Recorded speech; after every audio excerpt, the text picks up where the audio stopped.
Hi Zochi, how are you? Good, how are you?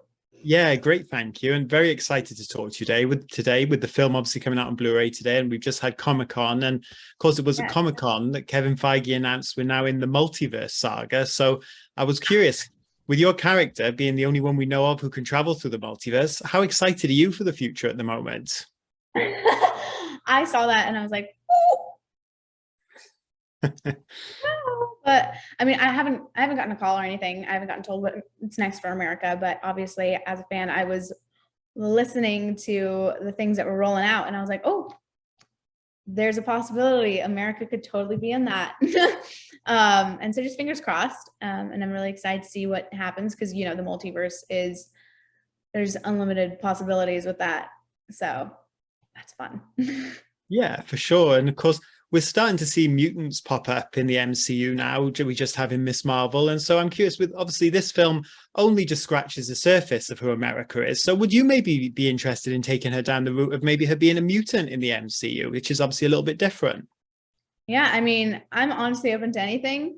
As long as, we get to see because I think there's so much more to her and her story that we haven't really seen yet. And I think there's lots of layers to America. And I think there's some fun things to explore. And hopefully we get to explore those things. And yeah, I think that's all I'm gonna say. Yeah, for sure. And something I'm curious about, we've seen some concept art floating around from Spider-Man No Way Home with America in it. So was that something you were ever, obviously I know before COVID that film was going to come out after this movie. So was that something you were ever told about or was it all changed by the time you joined the project? It was all changed by the time I joined the project. Yeah, it was I mean, it was a never ending constant changing because, when you have new projects that are coming out, you always, fans get their reaction of things. And so they feel like they need to change it. But, they do lots of screen tests for the movie over and over again. So Marvel knows what's, working and what's not. So if the fans aren't loving something, they just, they change it. And so the reshoots were addressing some of the things that came out from testing that people didn't like or they thought needed more of this and stuff. So yeah. Yeah, and talking of reshoots, obviously that is par for the course with a Marvel movie. We know that, so it's no like big deal really. But was there anything that you missed that was cut? Because I know we've seen a still of obviously you and the two Benedicts in a alleyway, which I think maybe that Yeah. conversation was moved to the rooftop. So was there anything like that that you missed that we didn't get to see? Yeah. Well, that was actually really, you did a lot of work for that one. Not too much work. You probably just saw it and you're like, that's a good question. But there was a little scene that America had where she got to kind of mourn over his death, Defender Strange's death. And this was prior to, because it was a secret that Defender Strange was actually going to kind of kill me, sort of like take my power, because it wasn't that before. It was that he was saving me. And so there was this whole other port, like this kind of different turn where she got to kind of mourn over his death and kind of have this grieving moment. And it was really special. But that didn't end up getting used because they changed it and decided to make it that Defender Strange wanted to take her power. And I think that actually worked better because you got to see that mistrust and see her kind of walls kind of go up. And then slowly, as the movie goes, we see her take those down and she, then at the end, come Artage and she has a safe home. Yeah. Yeah, well, your character arc plays out brilliantly. And talking of the ending, now we can talk a little bit about spoilers. How did you feel about the way things end for America, being there with Wong and Kamatage, and obviously what that leaves open to interpretation of what could come next? Yeah. Well, we see her at a Camartage and she's learning the mystic arts, which is a different kind of form of magic than her powers. So I think it's really cool that she's learning that. And also just being at Camartage, I think gives her some discipline and just a place to call home, since obviously she didn't really have a place like that. And being there with Wong, I think is a good choice. Smart choice, smart decision.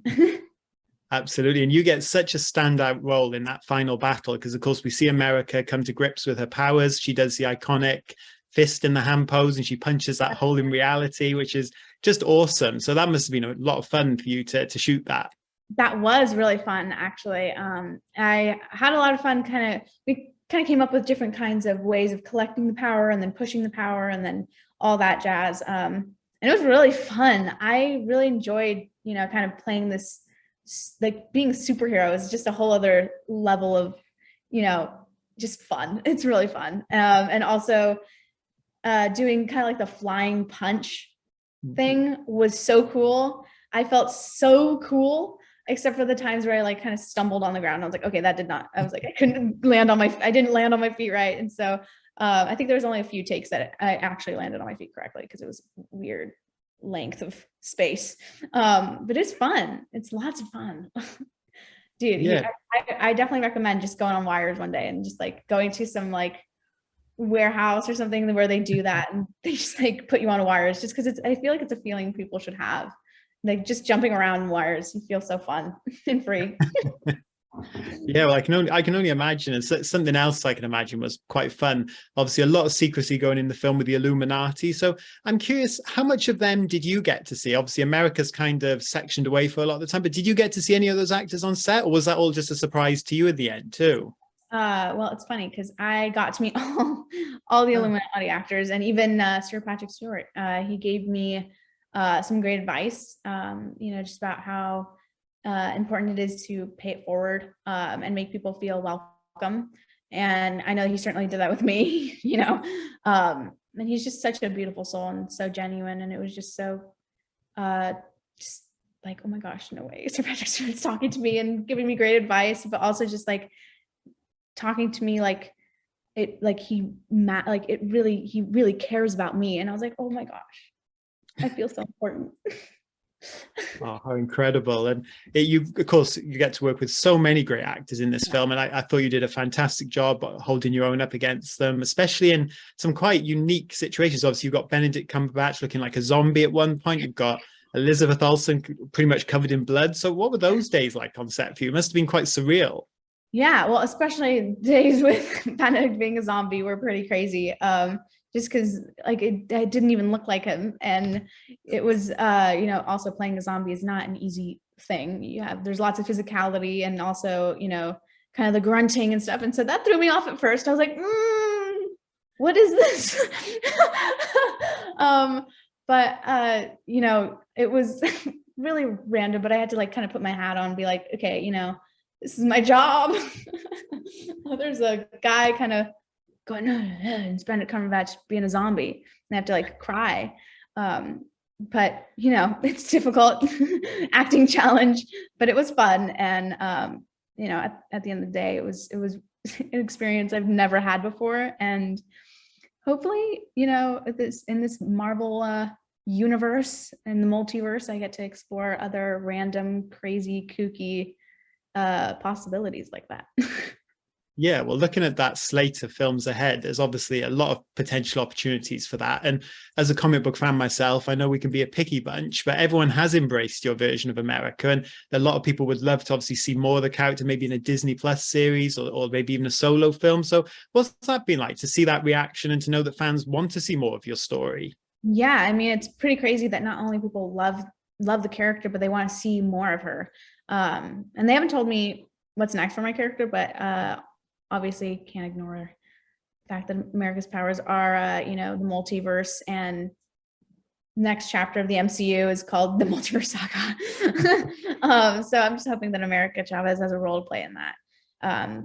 And hopefully it gets to unfold over the next 4 years or so. Who knows? Yeah, well, it's exciting times. And of course, America is a character with so much potential. So there's obviously young Avengers people talk about, but I feel like she should be an actual Avenger in the main team. Would you agree with that? Would you say? I'm literally up for anything. Like, give me like a 5-minute cameo, not even 2-second. I will do it. And something that must have been awesome since this film came out. Obviously, there's a ton of merchandise out there, from Funko Pops to Lego minifigures, action figures. What's it been like for you to see that? And I'm guessing Halloween, you must be excited to see a lot of kids, I think, are going to be dressing up. I'm really excited. I'm not even gonna lie, I have it all. Whatever you think it is, I have it all. I have the Funko Pop, I have the Legos, I have a shirt, I have a backpack, I have it all, because it, to me, it matters so much that it's like, not only is there merchandise of a character, but it's a character I played who is a young teenage girl who's Latina. It's like, wow, you know, and every piece of whatever, if it's a toy or if it's clothing, it's just, it means so much to me, and I do wear it.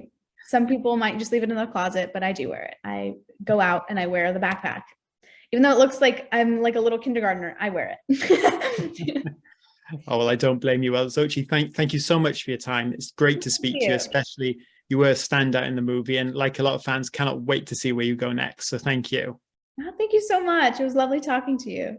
Have a great day. Great to meet you.